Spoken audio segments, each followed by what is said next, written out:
Hi everyone, कैसे आप सभी। Hello hello. हाय बच्चों, कैसे आप सभी। दिस इज कृषि दीदी, स्वागत करते हैं सभी का अपने प्री नर्चर बैच में क्लास 9th, जो हम शुरू कर चुके हैं this chapter that is cell the fundamental unit of life. Cell the fundamental unit of life, ये चैप्टर हम ऑलरेडी शुरू कर चुके हैं, राइट। अब हम करेंगे और topics discuss.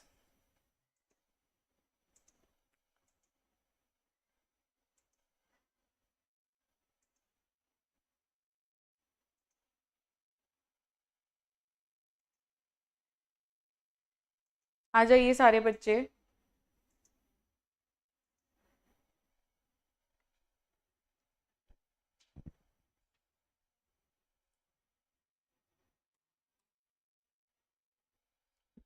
The fundamental unit of life. Cell the fundamental unit of life में हमने और क्या क्या चीजें कर ली है, आज हम करने वाले डिस्कस।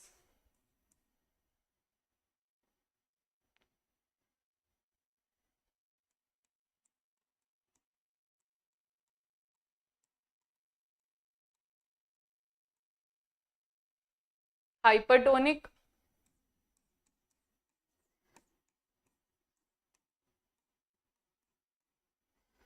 हाइपोटोनिक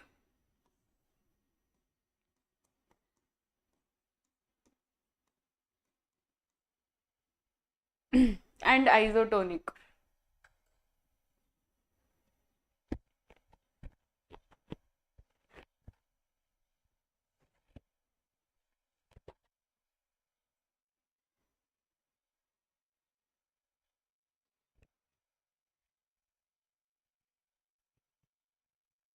ये तीन डिस्कस कर लिए हैं हमने। यस, प्लाज्मा मेम्ब्रेन के बारे में पिछले सेशन में हमने इसका ओवरव्यू जरूर से लिया था।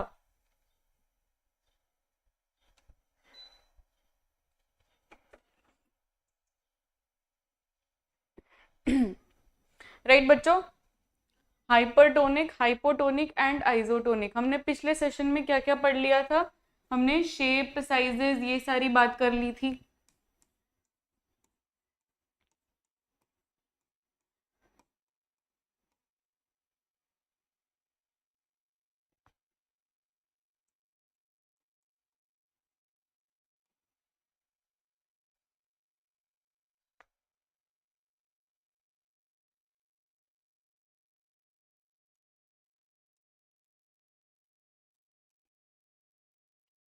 ये हमने बात कर ली थी कि अकॉर्डिंग टू द फंक्शन ये काम करते हैं, कि आपका क्या फंक्शन है। अभी जैसे कि अगर स्पर्म की मैं बात करूं, तो स्पर्म का जो फंक्शन होगा उसके अकॉर्डिंग चीजें चलेगी। जैसे कि स्पर्म का काम है मोटिलिटी प्रोवाइड करना, तो मोटिलिटी प्रोवाइड करने के लिए इसके पास टेल होना जरूरी है।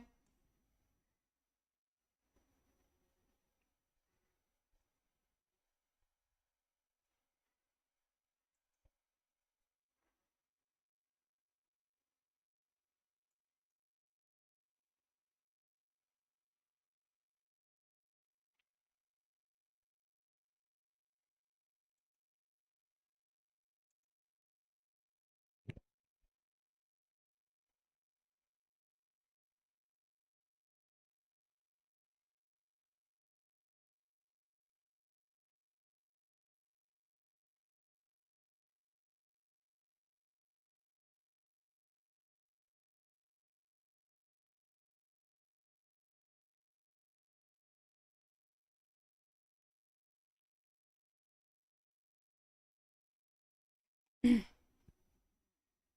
उसके बाद में हमने सेल ऑर्गेनल्स के बारे में डिस्कस किया था। सेल ऑर्गेनल्स के बारे में डिस्कस किया था। What do you mean by cell organelles. Cell organelles are the components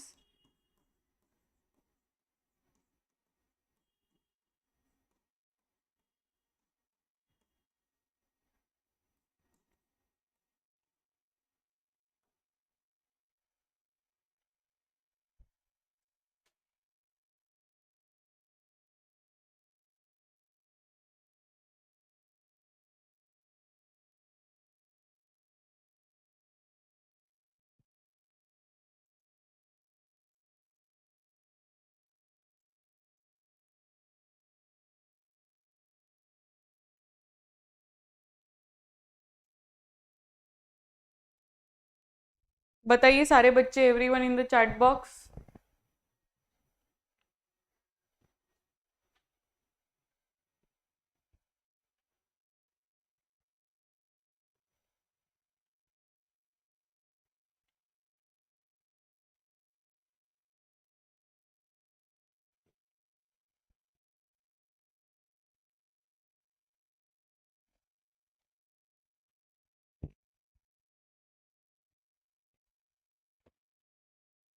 बताइए बच्चों, बताइए।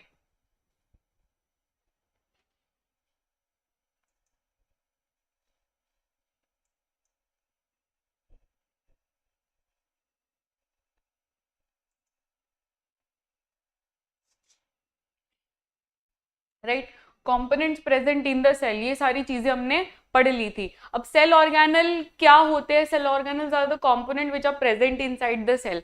अब आप किसी भी सेल के बारे में बात करें, किसी भी सेल के बारे में बात करिए, वो सेल के अंदर छोटे छोटे सेल ऑर्गेनल्स जरूर से रहेंगे। ठीक है, किसी भी सेल के बारे में आप बात करोगे तो सबसे पहले तो इसके अंदर न्यूक्लियस रहेगा, राइट। फिर न्यूक्लियस में ईआर रहेगा, यहाँ पे ईआर रहेगा, इसको क्या बोलते हैं? ईआर। ईआर में भी दो तरीके के होते हैं, rough ER and smooth ER, rough ER and smooth ER, right. तो rough ER, R E R, R E R यानी क्या बच्चों? R E R, everyone in the chat box, R E R यानी क्या? Rough endoplasmic reticulum. Repeat after me, rough endoplasmic reticulum. ठीक है, तो rough endoplasmic reticulum यानी R E are,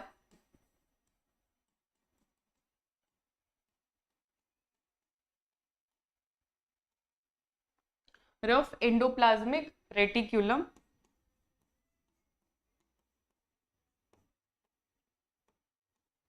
and दूसरा होता है S E R, that is smooth endoplasmic reticulum.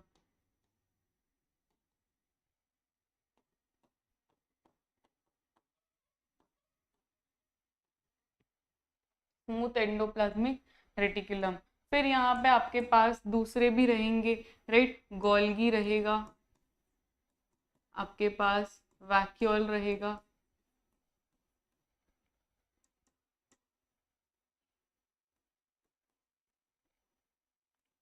फिर बहुत सारे सेल ऑर्गेनल्स होंगे। तो वैसे ही यही सारे जो सेल ऑर्गेनल्स होते हैं, सेल के अंदर जो सेल ऑर्गेनल्स होते हैं, यही कंपोनेंट्स होते हैं which are present inside the cell.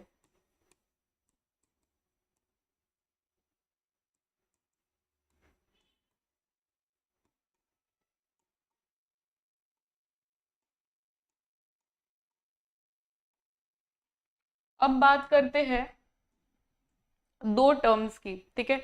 दो टर्म्स की हम बात करेंगे, एक तो हम बात करेंगे साइटोप्लाज्म के बारे में, दूसरा हम बात करेंगे प्रोटोप्लाज्म के बारे में।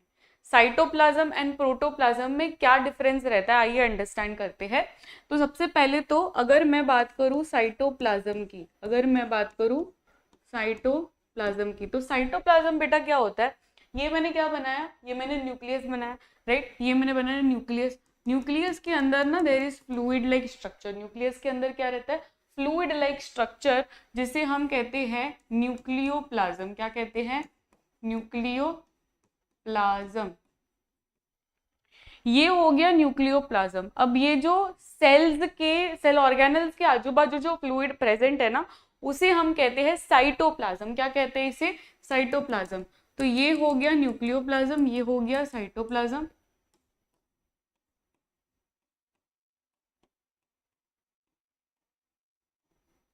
ठीक है, न्यूक्लियोप्लाज्म एंड साइटोप्लाज्म। तो न्यूक्लियोप्लाज्म एंड साइटोप्लाज्म, जब मैं इसे जोड़ दूं, जब मैं इसे जोड़ दूं, इसे मैं कहूंगी protoplasm. So what do you understand by protoplasm? Is ये वाला जो है this is the cytoplasm, and ये वाला जो है दैट इज न्यूक्लियोप्लाज्म। इस दोनों को प्लस कर लीजिए, that is nucleoplasm plus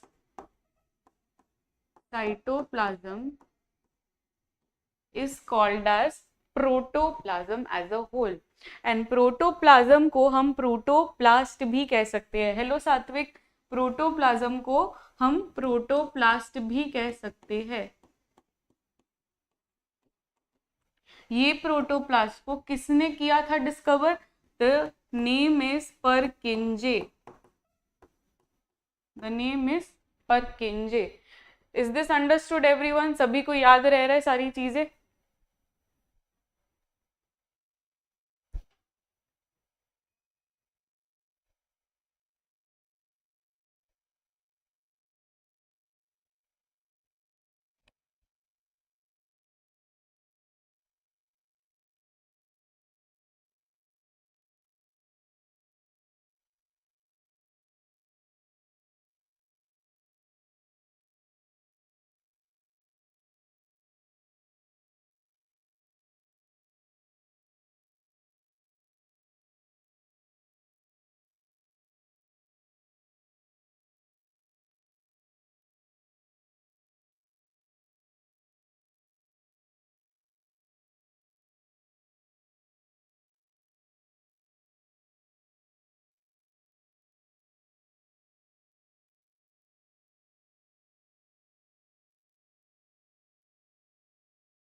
yes, चलिए ये नोट डाउन हो चुका है, तो हम अभी आगे बढ़े। हमने प्लाज्मा मेम्ब्रेन को पिछले सेशन में किया था स्टार्ट, एंड ये प्लाज्मा मेम्ब्रेन के बारे में बहुत सारी चीजें हमें जानने को मिली।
यस, बताइए।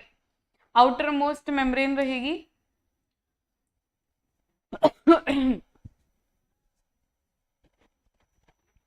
Who all are there in the lecture? जी एक बार अटेंडेंस दे दीजिए।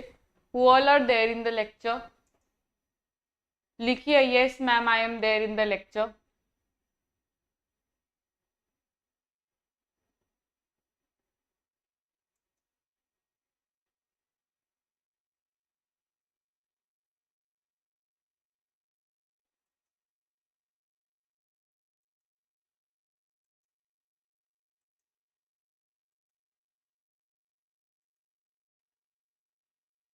चलो मुझे और पॉइंट्स बताइए इसके बारे में।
ओके, सात्विक इज देयर, ठीक है। बताइए, आउटर मोस्ट मेम्ब्रेन है, outermost membrane of the outermost membrane of the animal cell,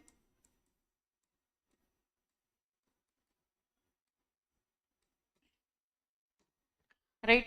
पूरे एनिमल सेल का जो आउटर मोस्ट लेयर होता है that is called as the plasma membrane.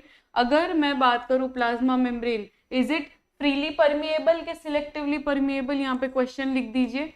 Plasma membrane assertion reason में आ सकता है,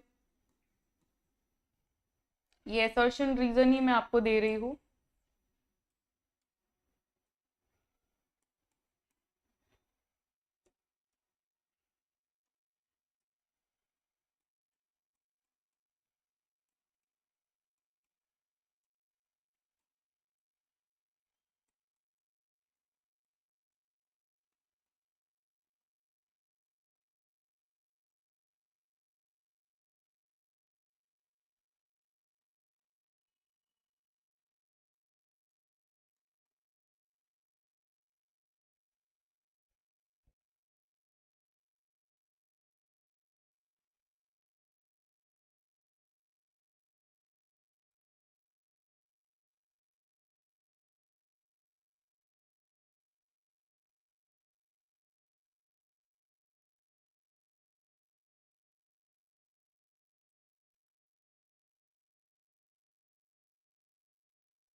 very good, it is selectively permeable और reason है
इसमें असर्शन रीजन का आंसर दीजिए.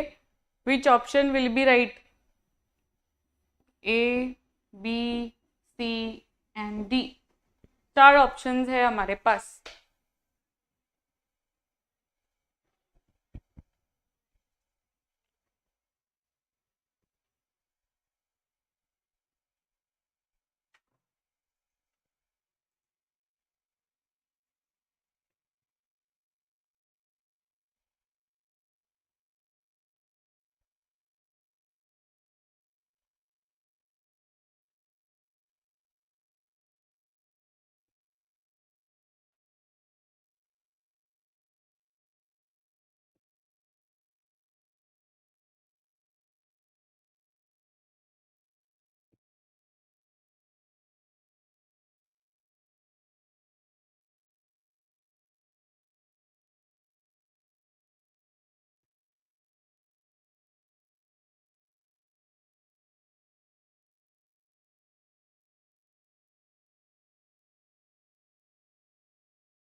जी बताइए which option would be correct?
Everyone?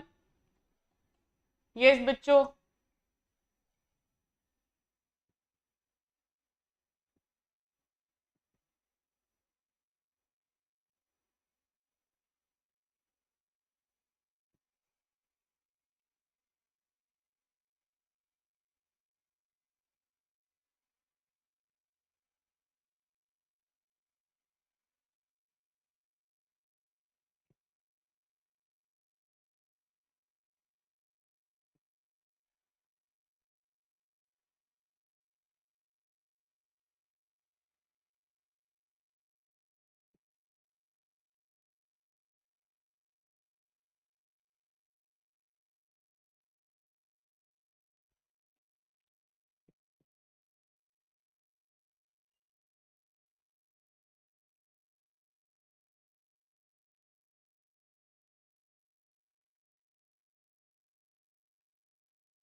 Yes.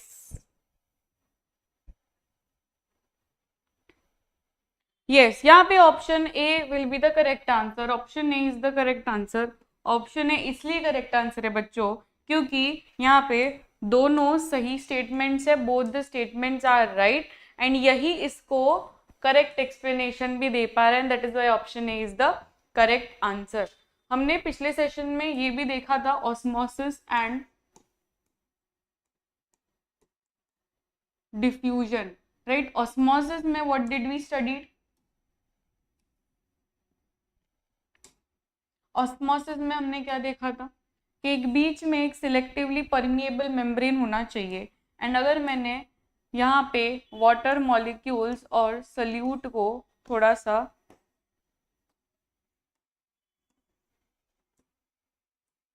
ये कर दिया तो मैंने जो ब्लू से बनाया हुआ है बच्चों, this is water molecule and जो मैं यहाँ पे वाइट से बना रही हूँ दिस इज द सल्यूट.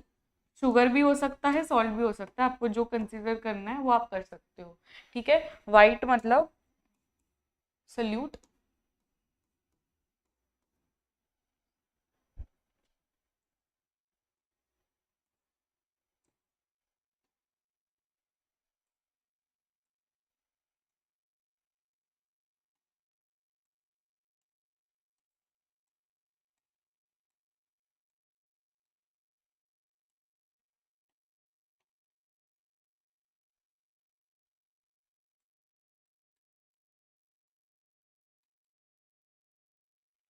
ठीक है, चलिए अब मुझे बताइए कि इसमें ट्रांसफर कहाँ से कहाँ होगा, ए टू बी कि बी टू ए।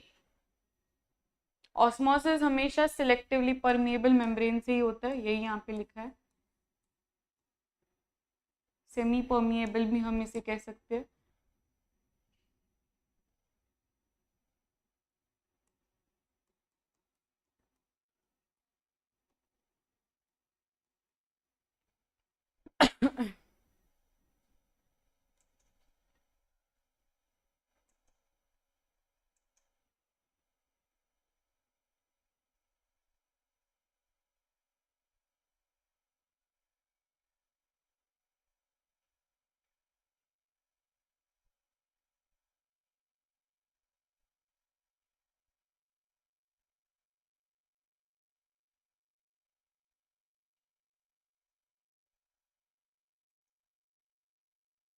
बहुत ही बढ़िया।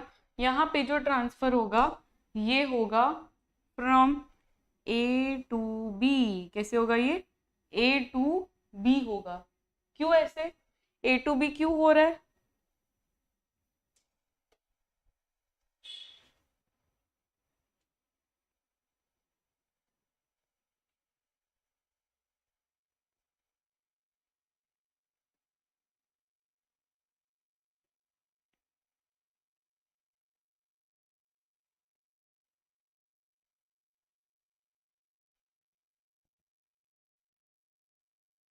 यस बताइए, ए टू बी क्यों हो रहा है? यहाँ पे वाटर मॉलिक्यूल ज्यादा है, सल्यूट मॉलिक्यूल ज्यादा है, क्या ज्यादा है?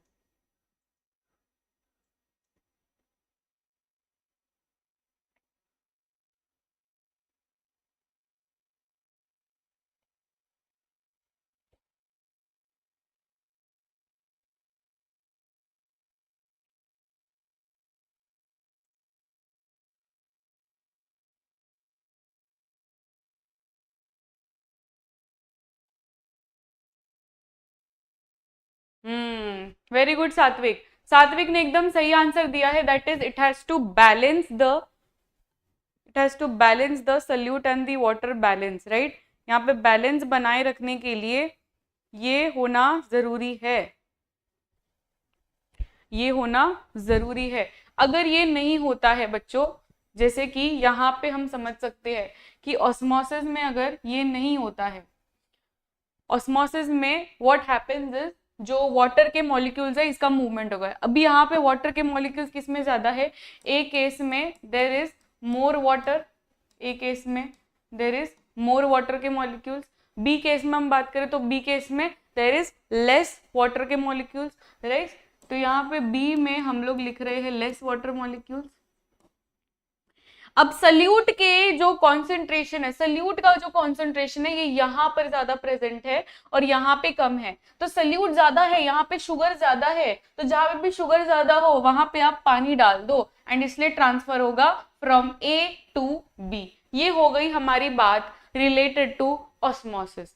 अगर मैं बात करूं डिफ्यूजन के बारे में, तो डिफ्यूजन यानी कि डिफ्यूजन में भी ये ट्रांसफर तो देखा ही जाएगा, राइट। ये ट्रांसफर तो उसमें भी देखा जाएगा, but there is a major difference between osmosis and diffusion कि डिफ्यूजन में आपको हाई टू लो ही जाना है, बट इसमें ज्यादातर की गैस के मॉलिक्यूल्स का लेन देन होगा। इसमें भी high concentration to low concentration ही होगा, but yeah the major difference is, जैसे कि यहाँ पे कोई सिलेक्टिवली परमिएबल मेम्ब्रेन का होना जरूरी है, इसमें कोई सिलेक्टिवली परमिएबल मेम्ब्रेन का जरूरत नहीं है। तो selectively permeable membrane that is semi permeable membrane is not required, selectively permeable membrane is not required. हमने ये चीज परफ्यूम के एग्जाम्पल जैसे भी समझी थी कि यहाँ पे अगर मैंने परफ्यूम लगा तो वो दूरी तक जितने भी लोग हैं वो सभी को परफ्यूम की आवाज, मतलब आवाज क्या बोलते हैं, स्मेल आएगी, राइट। तो वो स्मेल क्यों आ रही है? क्योंकि यहाँ पर हाई कॉन्सेंट्रेशन से लो कॉन्सेंट्रेशन, ठीक है, हाई कॉन्सेंट्रेशन से लो कॉन्सेंट्रेशन ट्रांसफर हुआ है एंड यही ट्रांसफर की वजह से डिफ्यूजन एंड ऑस्मोसिस में डिफरेंस होता है। ठीक है बच्चों, फिर अभी हमें हाइपरटोनिक हाइपोटोनिक एंड आइसोटोनिक के बारे में स्टडी करना है।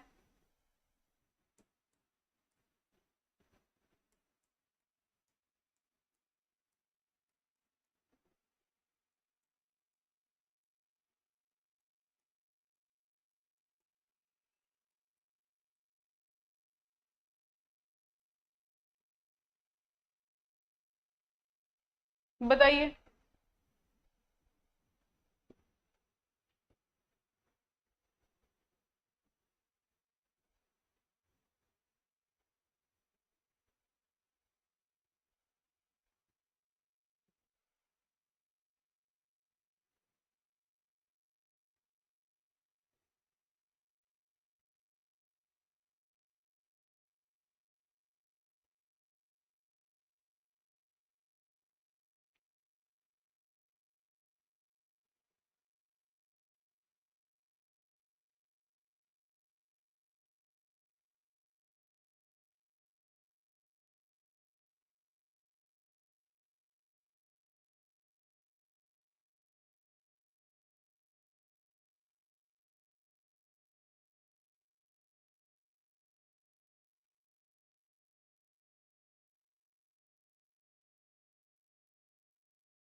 बताइए, कुछ पता है आपको हाइपरटोनिक, आइसोटोनिक, हाइपोटोनिक के बारे में?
देखो, हम ना तीन ऐसे बाइफर्केशन में समझते हैं, प्रॉपरली समझ जाएगा।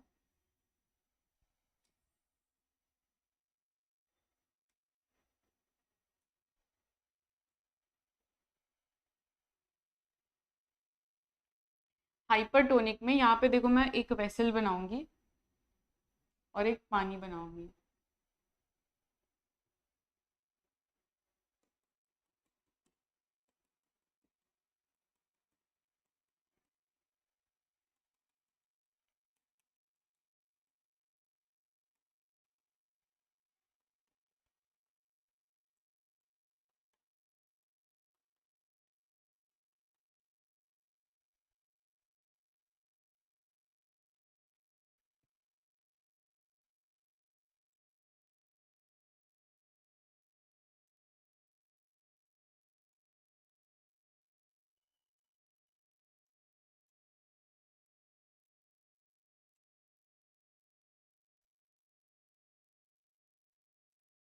तीनों में मैंने सेल डाले, ठीक है।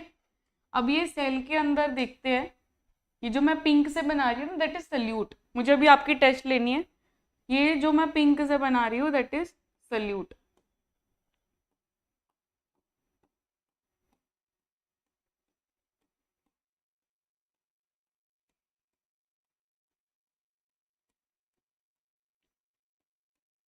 इसमें सल्यूट कॉन्सेंट्रेशन कहाँ पे ज़्यादा है, सेल के अंदर ज़्यादा है कि सेल के बाहर ज़्यादा है?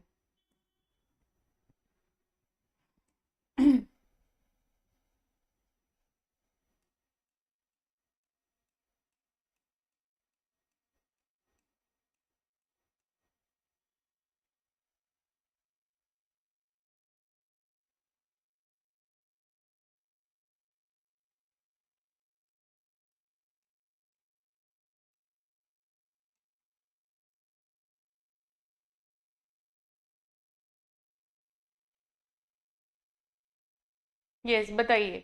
अब ये दोनों में मुझे ये बताइए कि इसमें जो सोल्यूशन है, इसके आजू बाजू का जो सोल्यूशन है वो ज्यादा हाइपरटोनिक है कि सेल के अंदर का जो फ्लूइड है वो हाइपरटोनिक है? कौन है हाइपोटोनिक, नहीं कौन है हाइपरटोनिक तीनों केसेस में?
यस बच्चों, आपके आंसर्स नहीं आ रहे हैं।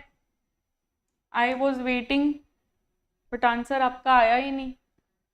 तो यहाँ पे ज्यादा हाइपरटोनिक, मैंने सोचा कि इतना अच्छे से मैं आपको रिप्रेजेंटेशन दिखाऊंगी तो आपको बहुत इजी लगेगा ये फाइंड आउट करने के लिए, but you all are not answering, maybe all are not there, you're not present. तो देखो यहाँ पे जो ये वाला सोल्यूशन है ना, ये सोल्यूशन है हाइपरटोनिक।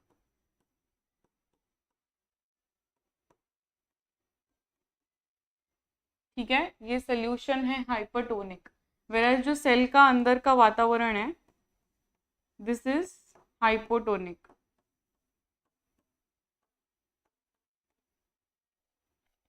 अब बात करते हैं यहाँ पे।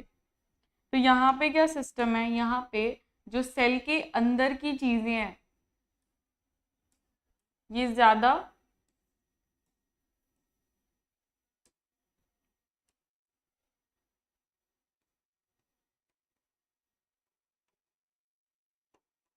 जो सोल्यूशन है वो है हाइपोटोनिक। सोल्यूशन क्या है, हाइपोटोनिक। एंड यहाँ पे जो सेल है दिस इज हाइपरटोनिक।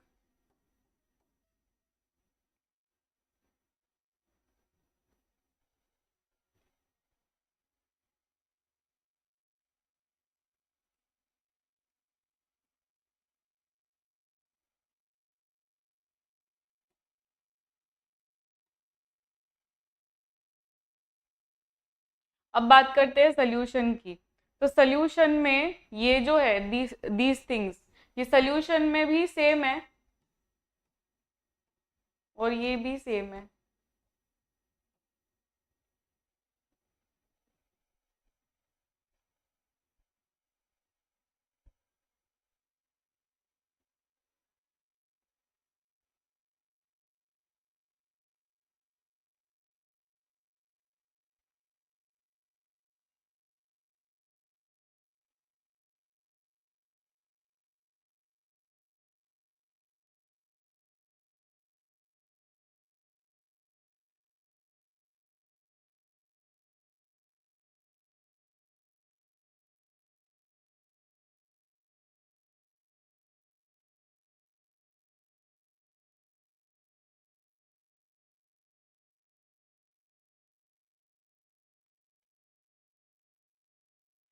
तो यहाँ पे क्या होगा, ये समझ गया सबको, ये जो मैंने लिखा ये समझ गया, इसमें किसी को कुछ डाउट?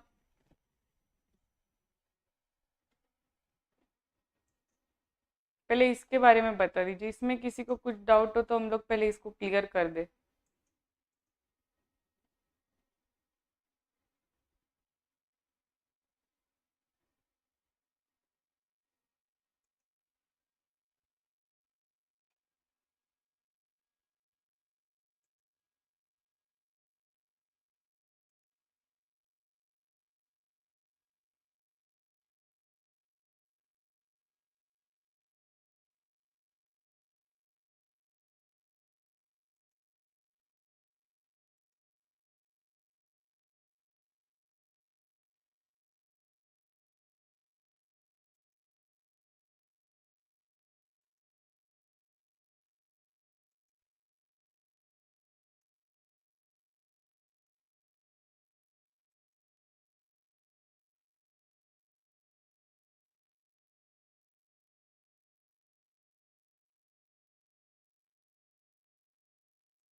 नहीं समझा? ठीक है, फिर से समझाती हूँ। देखो ये सेल है, ये सोल्यूशन है, ये समझ रहे हैं? ये जो मैंने सर्कल बनाया है ना, ये सारे सेल्स है। ये सेल, ये सेल, ये सेल, ये सारे सेल्स है। फिर मैंने ये जो पानी बनाया है दैट इज द सोल्यूशन। अब ये सेल, ये सोल्यूशन।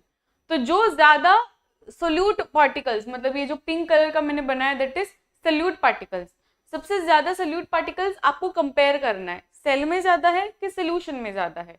सेल में ज्यादा रहेगा तो इसे हम कहेंगे हाइपरटोनिक सेल।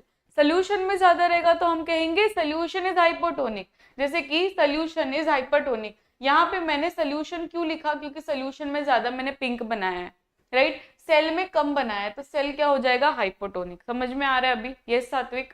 फिर यहाँ पे आ जाइए, सोल्यूशन, सोल्यूशन में मैंने पिंक कम बनाया और सेल में ज्यादा पिंक बनाया। सेल में ज्यादा पिंक है मतलब सेल में ज्यादा सल्यूट है, ज्यादा सल्यूट है इसका मतलब क्या है कि यहाँ पे cell is hypertonic and solution is hypotonic, right. Next इसकी बात करें आइसोटोनिक। आइसोटोनिक में क्या होता है, दोनों में सेम होता है, सेम नंबर ऑफ मॉलिक्यूल्स, मतलब जितने सल्यूट रहेंगे ये दोनों में सेम रहेगा।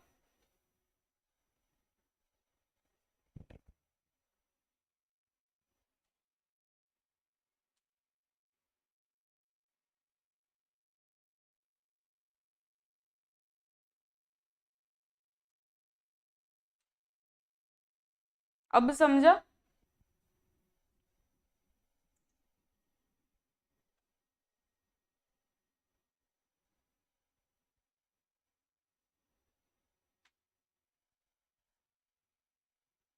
तो जब भी कुछ इस तरीके की आपको दिखे, जब भी आपको कंडीशन कुछ इस तरीके की दिखे, तो इसमें ज्यादा सल्यूट सोल्यूशन में है ना, बाहर ज्यादा सोल्यूशन है। अब पानी ज्यादा कहाँ पे है, पानी ज्यादा सेल में है, राइट, पानी ज्यादा सेल में है।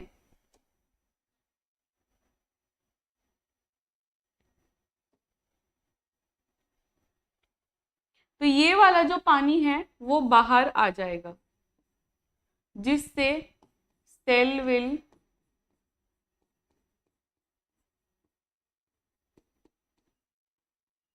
Shrink, cell will shrink. Cell क्यों श्रिंक कर रहा है, क्योंकि इसका जो भी पानी था, कंटेंट था, वो बाहर निकल के आ गया, राइट। अब यहाँ पे बात करते हैं, यहाँ पे क्या होगा, ये जो पानी बाहर है ये पानी अंदर चला जाएगा। वाई? क्योंकि पानी का ज्यादा कंटेंट बाहर है as compare to the cell.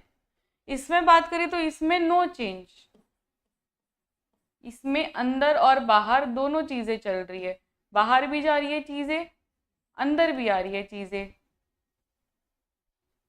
so there will be no change।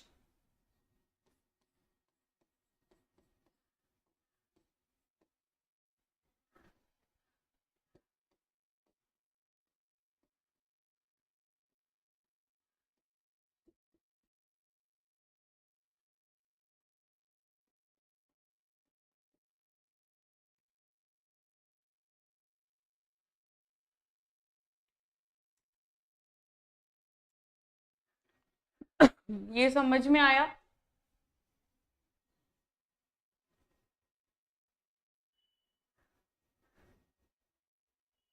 देखो ये रहा हाइपरटोनिक, हाइपरटोनिक।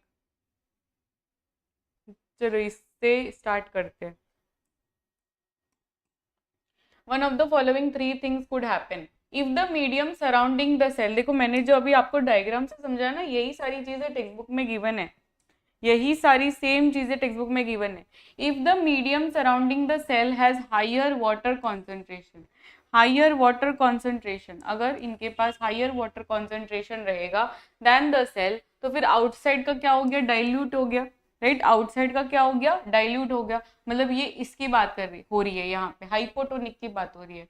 जब जो सोल्यूशन हो वो सोल्यूशन एकदम डाइल्यूट हो, जब सोल्यूशन एकदम डाइल्यूट हो, इस पर्टिकुलर कंडीशन में हुआ क्या, यहाँ पे क्योंकि पानी ज्यादा है और सेल के अंदर पानी कम है, तो ये वाला जो बाहर का पानी है वो अंदर चला जाएगा, जिससे जो सेल है वो सेल स्वेल हो जाएगा। देखो यहाँ पे सेम चीजें लिखी गई है, इसे हम क्या कहते हैं, हाइपोटोनिक सोल्यूशन, जब बाहर का वातावरण ज्यादा डाइल्यूट हो।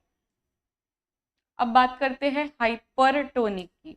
हाइपरटोनिक यानी क्या, if the medium has exactly the same water concentration as the cell, if the medium has exact the same concentration, तो फिर इसे हम कहेंगे आइसोटोनिक, क्योंकि ना बाहर का पानी अंदर आ सकता, ना अंदर का पानी बाहर जा सकता। तो यहाँ पे if the medium has exactly the same water concentration as the cell, there will be no net movement of water, there will be no net movement of water, जिसे हम कहेंगे आइसोटोनिक सोल्यूशन। एंड लास्ट क्या हो सकता है, last ऐसी condition हो सकती है जहां पर बाहर का जो पानी है, बाहर का जो मीडियम है, उसमें आपने ज्यादा सोल्यूट पार्टिकल्स डाल दिए।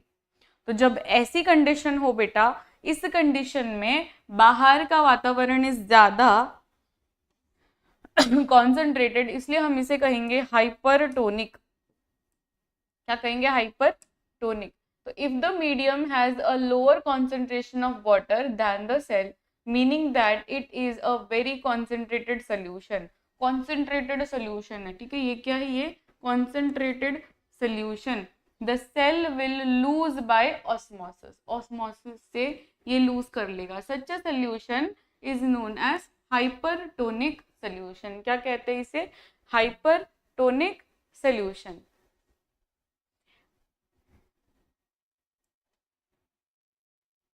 Again, water crosses the cell membrane in both direction. Both of the time more water leaves the cell than enters it. Therefore, the cell will shrink. Thus, osmosis is a special case of diffusion through a selectively permeable membrane. हमने just discuss किया कि osmosis में selectively permeable membrane का role रहता है और diffusion में नहीं होता। यही एक बहुत बड़ा difference होता है between osmosis and diffusion.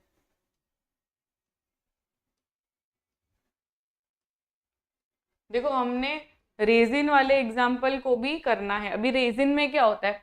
Resin का अगर मैं आपको समझाऊं, ओ नो,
अब रेजिन एग्जाम्पल में आप क्या करते हो?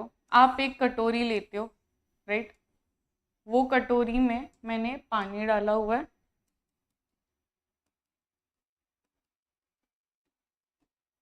वो कटोरी में मैंने पानी डाला हुआ है एंड उसमें मैं रेजिन डाल रही हूँ। अब raisin, as we all know, raisin भाई बहुत ही मीठा होता है ना? किशमिश बहुत ही मीठी होती है।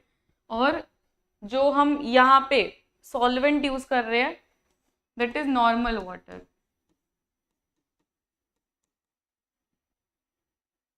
जो हम यहाँ पे वाटर यूज कर रहे हैं, सॉल्वेंट यूज कर रहे हैं, that is just normal water.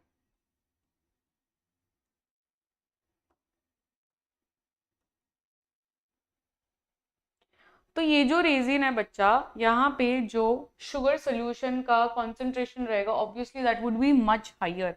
ये बहुत ही ज्यादा हाई रहेगा। Sugar concentration will be very very high. And इसमें तो शुगर है ही नहीं, तो हाइपरटोनिक कौन हुआ? हाइपरटोनिक कौन हुआ ये दोनों में से? हाइपरटोनिक एंड हाइपोटोनिक कौन हुआ दोनों में से? रेजिन हुआ कि वाटर हुआ?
Yes, resin is hypertonic, resin is hypertonic, और हाइपोटोनिक अपना पानी रहेगा। तो यहाँ पे बच्चों वाटर फ्लो मतलब फ्लो क्या रहेगा, बाहर से अंदर के अंदर से बाहर, what will be the flow, resin से पानी निकलेगा कि पानी अंदर जाएगा, पानी ऑब्वियसली अंदर जाएगा। ऐसा क्यों हो रहा है, क्योंकि इसमें भी हम देखें तो पानी ज्यादा बाहर है, डाइल्यूट जहां पे भी होगा ना, डाइल्यूट से कॉन्सेंट्रेटेड जाता है, हमेशा ध्यान में रखना, जो भी चीज डाइल्यूट होगी वो डाइल्यूट से हमेशा कॉन्सेंट्रेटेड की तरफ जाएगा। तो इसमें डाइल्यूट पानी है ना, इसलिए ये हो जाता है स्वेल, इसलिए रेजिन हो जाता है स्वेल। समझ में आई बात?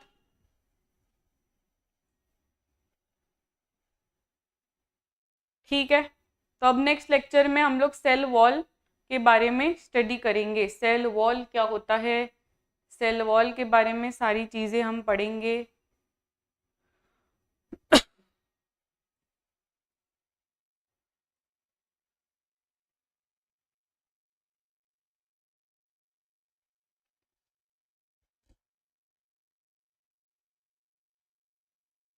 चलिए, तो इस सेशन को यहीं एंड करते हैं। अब मैं मिलूंगी आपको नेक्स्ट सेशन में, ठीक है? So see you all in the next session. Till then this is a Krishi दीदी साइनिंग ऑफ। मिलते हैं नेक्स्ट सेशन में। Till then keep smiling, take care, bye everyone.